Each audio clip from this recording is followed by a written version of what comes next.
Welcome to Career Uprising.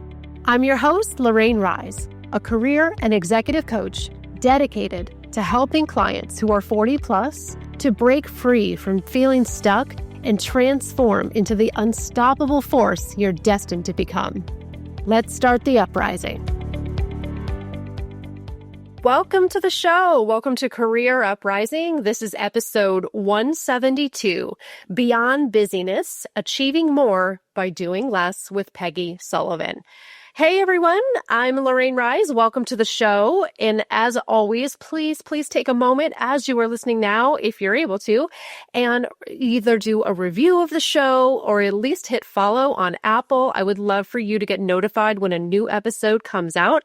I am putting them out more regularly than I ever have now in 2025. As some of you might know, I have committed to weekly or darn near close to weekly episodes. So you're definitely going to want to hit follow as new episodes are coming out every Monday. So I am so excited for today's show. We have a special guest that I am going to bring on in just a moment. But what I want to do first is I want to tell you something that is very true. I get a lot of requests, I honestly do, for people to be guests on my show. I get pitched all the time. And I don't mean this to sound arrogant, but I say no to 90% of them. And that is the truth. I honestly do, because I'm very selective about my guests. I want to make sure that it is right for my audience, that it's the right kind of topic. It's something that I believe in, that I can relate to. So I said yes to Peggy. And I'm going to tell you why. And I'm going to tell you a little personal story here to set the stage for our topic and for our phenomenal guest and everything that she is going to share, because her topic is one I had to say yes to. Absolutely. So let me tell you just very quickly a 2-minute story about me. All right. I am an overachiever. I am the youngest of 4.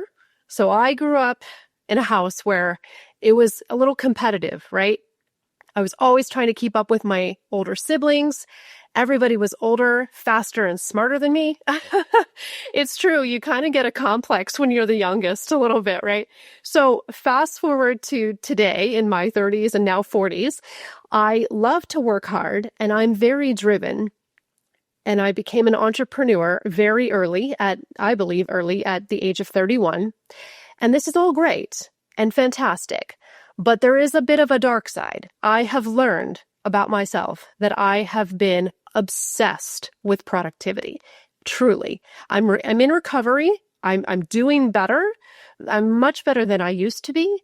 But for those of us who are high achievers, there's just something about being productive. It's just like a high that you get. You know, you want to check things off a list.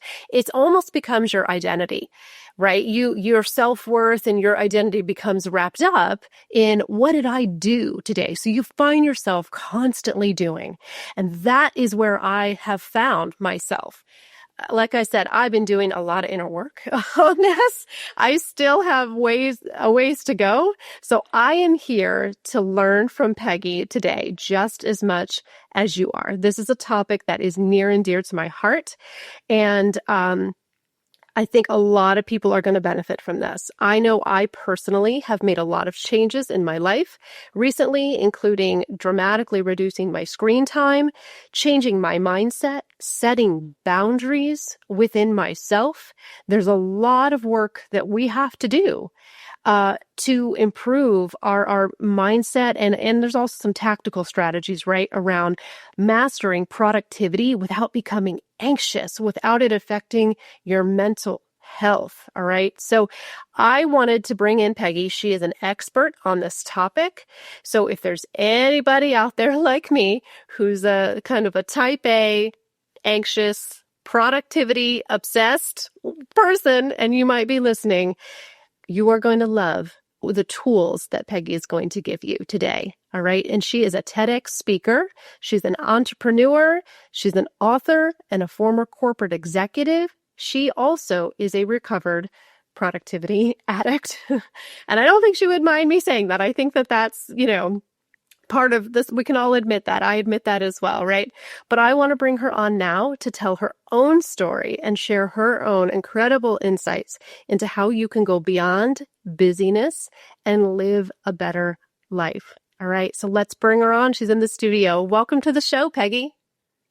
Thanks, Lorraine, and I am thrilled to be here. And let's face it, we all have too much to do and too little time. It's a universal problem we are all struggling with. And today it's really just hard to navigate all the challenges, all the changes, all the things that we want to do and end up at the end of the day feeling like we actually accomplished what's most important to us. And so that's why I have been on a mission and am so passionate about teaching other people the how-to, because let's face it, it's easy to get stuck on that hamster wheel. Once you get going, appointment after appointment, you check things off the list, you get a dopamine high, and you just keep on going unless you burn out.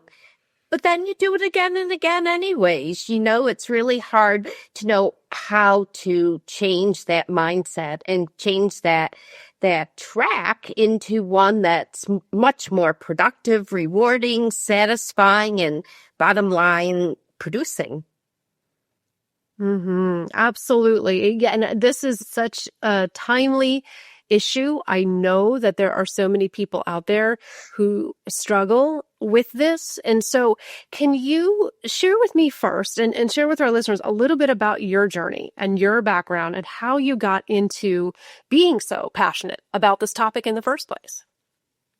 Absolutely. I grew up like you, and thank you for sharing your story, in a household where when I looked around, I saw my father, who managed a business, was an immigrant, and he was pretty much a eat, work, sleep, repeat individual. And that's what I saw. And he provided for the family, but he never had time for anything for himself or for his family. But that was the example that I saw. And so from an early age, I got the impression that hustling was good and having a good work ethic was what we need to be. And then you kind of migrate into life, and society tells us hustle is good. Hustle equals success. The harder you work, the better you do. And I think it's only recently that we've all had a wake-up call, and some of it's due to COVID, but we realize that, hey, I can't sustain this, and I'm not really happy, and I'm not really getting to the end of my day accomplishing the things that are so most important to me. And so for me, I've been fascinated with this subject. As a busyness addict, I had so many wake-up calls along the way, but I just kept on going back to it. And I often tell this story about the one wake-up call that really kind of clinched it for me. And it's humorous, so I'll share it with you today. But it was one day when I came home from my job at Blue Cross Blue Shield, typical day, 10-hour day. I was exhausted, walked in the house looking for anything I could find to eat. And I grabbed a bag of stale pistachio nuts, but I was so happy to chop them down, and until I felt this like pulling on my leg. And I look down and I see it's my cat Dazzle, and he's like, "Hey Mom, you haven't fed me either. Would you mind?" So I threw some kibbles in his dish, and I went over to the couch and I fell asleep. And next thing I know, I wake up to this noise, and I look up and it's my cat throwing up pistachio nuts. And I look down and I realize I just ate pet food for dinner. I was an autopilot in a mindless haze. And as I started looking back on my life, I realized that I had an unsuccessful marriage because I didn't have time to build and support the relationship. And I had a heart attack before I was 40 because I pushed myself way too hard. And I just kept on this pace and this track. And so I got very desperate myself to find a solution. And at that particular point in time, I was actually taking care of my father. He was towards the end of life. And as he exited our world, and I love him dearly, miss him dearly, it made me think about my legacy and what I can leave for the world and how I can lead a better life. And I kept on thinking about how. So for the last 10 years, I've been navigating different frameworks, different processes to understand this thing we call addiction to busyness. And, first and foremost, it is an addiction. We are addicted to busyness because we get a dopamine relief. We feel good when we get stuff done. So I would love to share with you and your crowd, how we escape this feel-good dopamine feeling of addiction to one where we actually spend time on things that are meaningful and actually lead a productive personal and professional life. Mm. Wow. Well, first of all, thank you for sharing your story. And I didn't know what the story was, but you had mentioned early on there was a cat food story. So now I know what it is. Wow. And it's, the funny thing is it's not about the cat food. That makes for a memorable, funny story, but it's just the wake up call of, look what I've become, right? We all kind of have those moments. Like, look what I've reduced myself to. I have to slow down. And I have had similar moments to that where I just have to stop.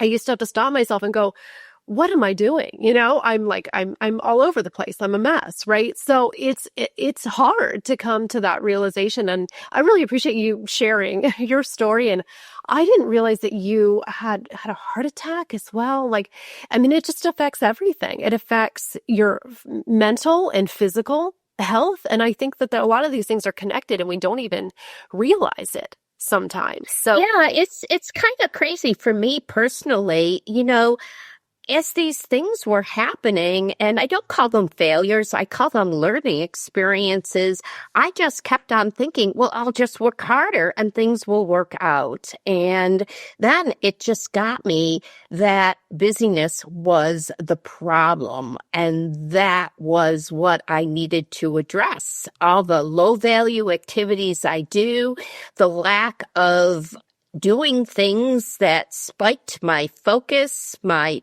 brain, my energy level, my charisma, and making sure that everything I did aligned with each and every value that I held dear. So the good news is this is not a complicated process. I think the thing that I love of the 10 years of research and testing different things is that it's an easy process and you can implement it very quickly and feel relief very, very soon, even if you just decide to focus on one tactic, one micro step at a time.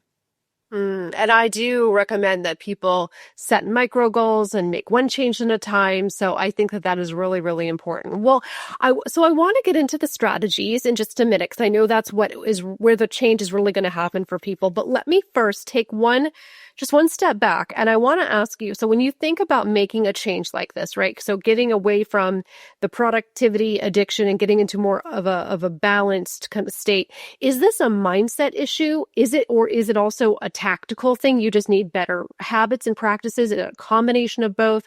What role does mindset versus tactics play in making this change? I think it's a combination of both of them. When we don't have an instruction guide, we often get it wrong. And the fact that this particular instruction guide has been tested with thousands of people over the last 10 years, with people in their 20s, people in their 60s, people in corporate environment, small companies, large companies, and it's been successful with everybody. I know, as quirky as it may feel, the process, that it works. And if you just take that one little micro step, you'll find relief, and then your mindset will start to change. And I always tell people mindset, it's just so important. And no matter what is going on in my life, I always start my day with a mantra. And it's funny because I had a girlfriend call me this morning who's been going through a lot of stress and a lot of pressure. Life has just been very hard for her, not by choice. And she said she just feels numb. And I said, you should get into saying something to yourself before you get out of bed every morning. And that is, I have enough. I have everything I need.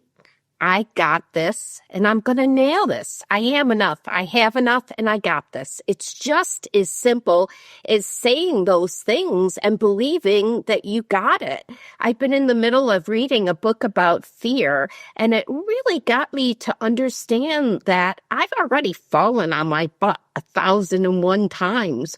I should not be afraid of failure. I've been there. I've worked through hard things. I know I can do that. So what am I afraid of? Just dig in, dive in, start. Yeah, I think that's the most important thing is just getting started, even if it's on a really small scale. That's still getting started, and it's still progress, and it's better than freezing and being paralyzed and staying the same and not making anything, right? Any kind of change. So I agree. I think that small micro goals are the way to go. Absolutely. So let's talk about that. Let's get into some strategies. I know that you have a methodology called busy busting and a lot of other tools. So how can somebody get started with this? What's kind of ground zero? Yeah, ground zero. Let's just take a big picture look at what the process is. It's 3 steps. Step 1 is subtraction. Step 2 is what I call mojo making. And step 3 is what I call values vibing. And let me get into each one a little bit more. So when we have too much on our plates, we don't focus on what's important. We tend to focus on low value activities. And so step 1 is very intentional because it is the process of removing low value activities so you had room and time to breathe, to think, to do your best work on fewer things, but actually achieve more with them. I call it subtraction because it really is about subtracting low value activities. We are in a day and age where there's so much communication and we're so flooded with 24/7 online, communication. It's hard to turn it off, and it's hard to say no to the meetings that you're invited to, and it's hard to know where to begin. And that's why I worked with an industrial psychologist and a bunch of HR execs to really understand what are the most common low value activities. And it turns out there are actually 21 of them. And if anybody is interested, I believe, Lorraine, you took the Busy Barometer, but it's a survey that just very quickly asks you about your work habits in 2 to 3 minutes. And it helps you identify what your low value activities are. Maybe you're a multitasker and you believe that, doing 3 things at once is the way to go. Or maybe you let too many interruptions in. So you pay this what I call switching tasks, stopping and starting. There are a host of low value activities, lack of planning, not scheduling our day to have time for the unexpected. There's just a whole host of things we do that are low value, and we need to eliminate them. And it can be as simple as changing a habit. So, for example, I've been coaching Nancy, who works at a bank, and Nancy is a VP. She's got 2 beautiful children. She manages a department of a couple of thousand people. From the outside, she's living this life, and it looks like she's doing great, but she's overwhelmed, exhausted, and in what I call a state of time poverty. So we took a look at her work habits, and as it turned out, because she had an international team, every morning she spent her morning in what I call email heck. She just got caught in that email rabbit hole and never seemed to get out of it. So never had time to manage her people, to deal with the unexpected, to do the market research, to do all the things that would really change her bottom line impact within the organization. So she decided, you know what? I'm not going to do this anymore. I'm not going to look at email 57 times. I'm not going to spend 3 hours in my morning answering a lot of messages that in many cases aren't meaningful.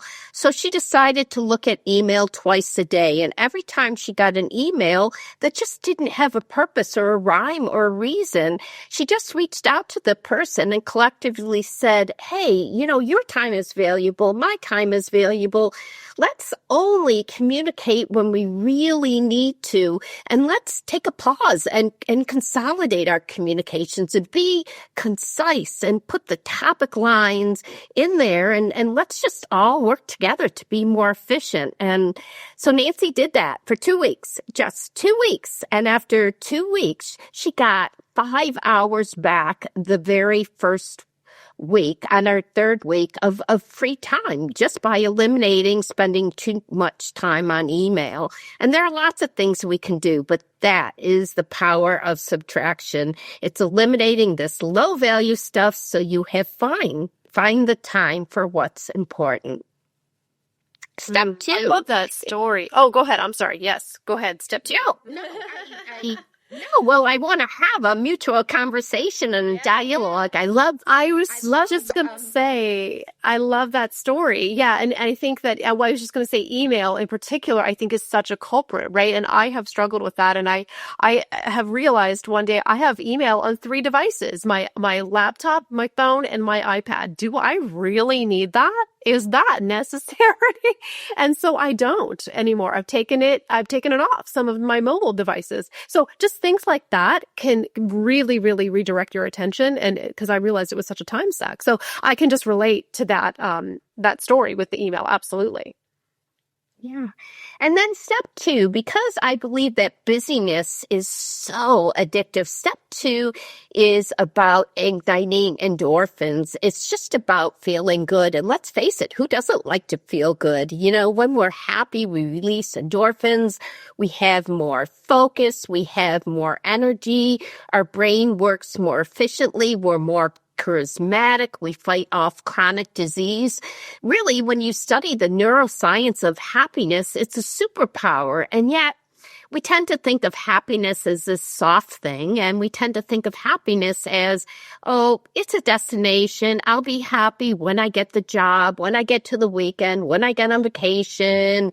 It's just never something that we create for ourselves and enjoy on a day-to-day basis. So I really encourage people to what I call mojo make, and that's create an endorphin flow regularly throughout your day by creating intentional happiness rituals. They're just little micro spurts that give you an ability to push reset, to get your energy flowing, to change your mindset, to be in a more productive, positive way. And they don't have to cost a lot of money. You don't need to leave your house to do them. They can be really small things. People laugh because I always tell them how no matter where in the world Peggy Sullivan is, at 11 a.m., I grab 3 pieces of dark chocolate and I suck them. And I take 3 minutes out and I close my eyes and I smell that chocolate and I let nothing float through my brain at that particular point in time. I just enjoy myself. And at the end of those 3 to 4 minutes, it's like I pushed reset. It doesn't take a lot to ignite endorphins and ignite the superpowers of happiness. And that works in the corporate environment as well, too. I used to work at United Healthcare with customer service agents, and I headed up a very, very large department. And customer service is hard. And when we were trying to improve our metrics, we kept on thinking, oh, gee, what we really, really need to do is get a new phone system, change our processes.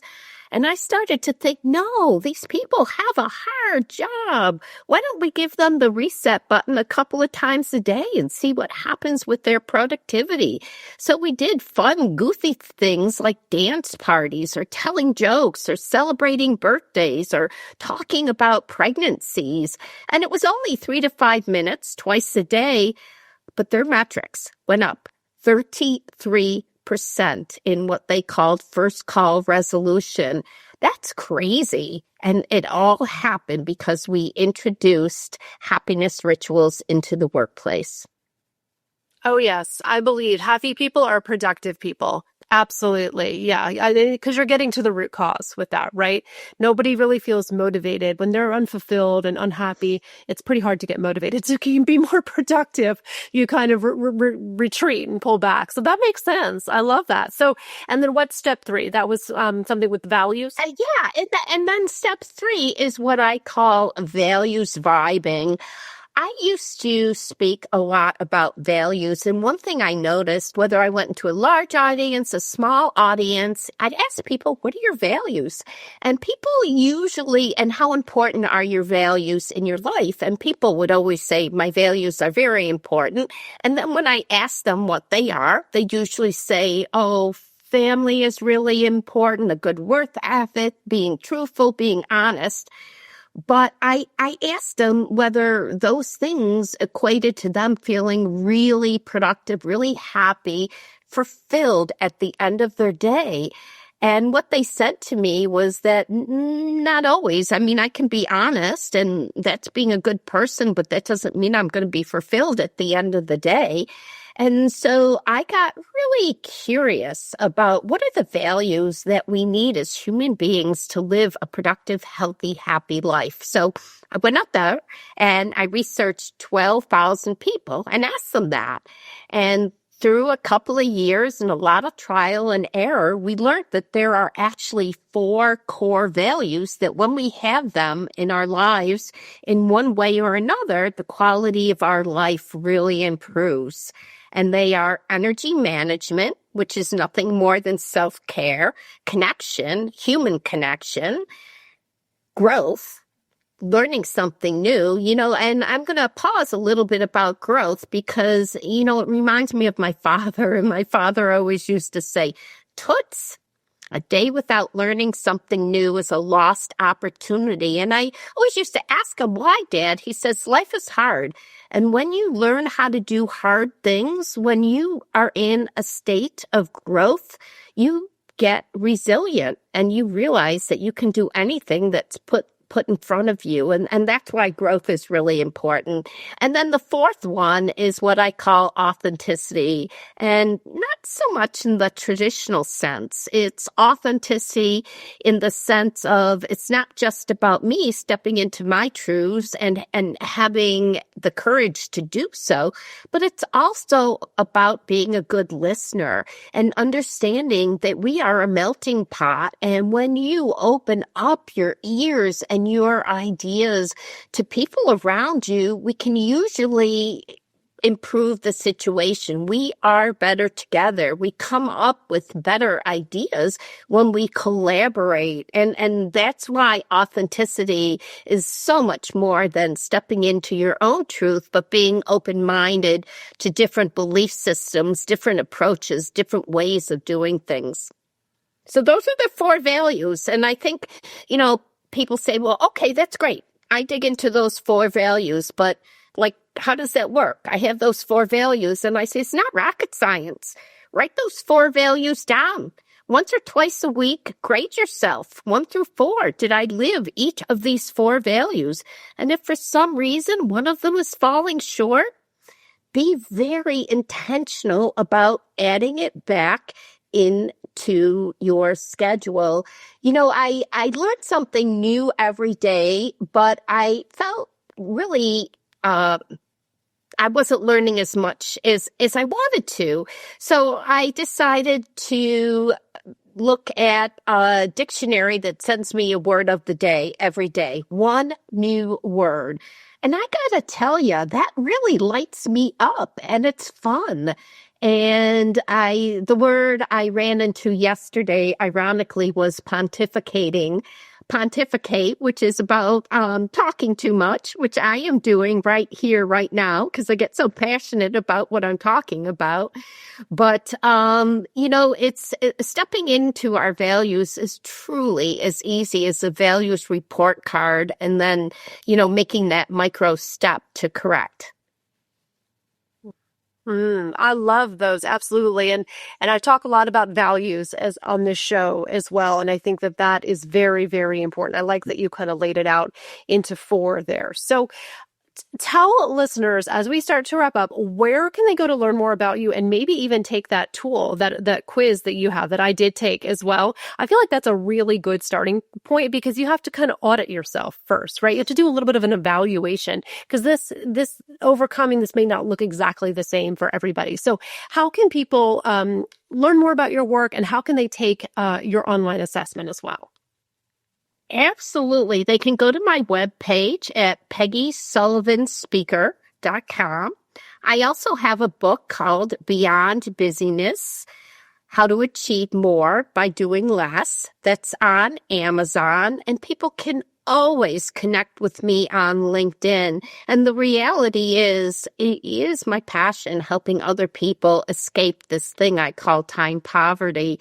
And I am just here to help because I know what it's like on the other side and how good life feels when we're productive and more engaged and have time for the things that bring us joy and we actually get important stuff done.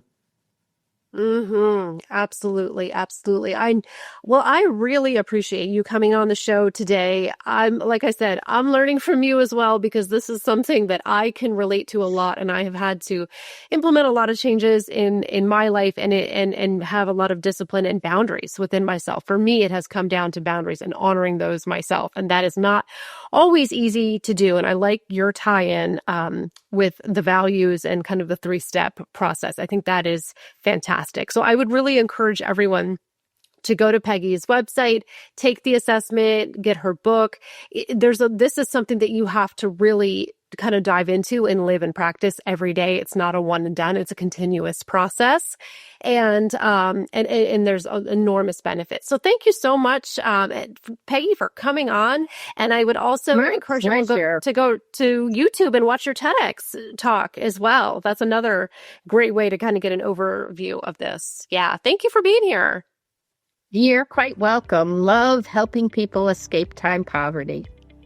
Yes, absolutely. Okay. And to learn more about what I do, go to careeruprising.com, and there will be another fresh new episode next week coming out on Monday. And make sure that you connect with Peggy on LinkedIn and with all of her resources on her website. All right. Take care, guys. I will be back with a new show next week.